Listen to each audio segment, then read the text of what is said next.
இந்த வீடியோவில் சக்யூலண்ட் எப்படி கேர் எடுக்கிறதுன்னு பார்க்கலாமா?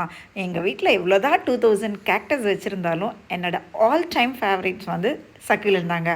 பார்க்குறக்கு ரொம்ப அட்ராக்டிவான ஃப்ளவர்ஸ் இல்லாட்டியும் அந்த லீஃபே க்யூட் தாங்க. அதுவும் அந்த வாட்டரை வந்து அதை ஸ்டோர் பண்ணி வச்சு அது அப்படியே லுக்காக ஜூஸியாக இருக்கிறது வந்து சான்ஸே இல்லைங்க. என்கிட்ட இருக்கிற கலெக்ஷன்ஸ் எல்லாம் நீங்கள் பாருங்கள். உங்களுக்கு யாருக்காவது சக்யூலண்ட் வந்து சேல்ஸ்க்கு வேணும் அப்படின்னா ஸ்க்ரீனில் தெரிகிற இந்த நம்பருக்கு காண்டாக்ட் பண்ணுங்கள். நிறைய பேர் சக்யூலண்ட் ஆசைப்பட்டு வாங்குகிறோம், எப்படி கேர் எடுக்கிறது, அதுக்கு எப்படி வாட்டரிங் கொடுக்குறது அப்படின்னு சொல்லிட்டு கேட்குறீங்க. ரொம்ப ரொம்ப ஈஸிங்க. அதுக்கு மெயின் வந்து பாட்டிங் மிக்சிங் தான். ப்ராப்பர் பாட்டிங் மிக்சிங் கொடுத்துட்டு அதை நீங்கள் பத்திரமா, அதாவது நீங்கள் டெய்லியும் அதோட கேர் எடுக்கிறேன்னு சொல்லிட்டு வாட்டரிங் கொடுக்காம டச் பண்ணி பார்த்துட்டு வீக்லி ஒன்ஸ் ஆர் 2 வீக்ஸ் ஒன்ஸோட கூட கொடுக்கலாங்க. நம்மளோட கிளைமேட்டிக் கண்டிஷன் பொறுத்து தொட்டு பார்த்திங்கன்னா நல்லா ட்ரையாக இந்த மாதிரி என்னோடய 7 இயர்ஸ் 10 இயர்ஸ் ஓல்டு சக்யூலண்ட் இருக்கலாம். நான் 2 வீக்ஸ் ஒன்ஸ் தாங்க வாட்டரிங் கொடுக்குறேன்.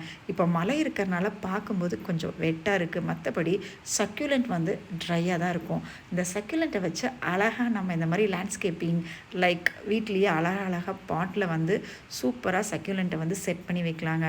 எங்கிட்ட இருக்கிற மோஸ்ட் ஆஃப் த சக்யூலண்ட்லாம் பார்த்திங்கன்னா 7 years 8 years 4 years 5 years old தான். எல்லாமே பெரிய பெரிய பாட்டில் இருக்குது. உங்களுக்கு சக்யூலண்ட் பிடிக்கும் அப்படின்னு சொன்னால் கமெண்ட்டில் சொல்லுங்கள்.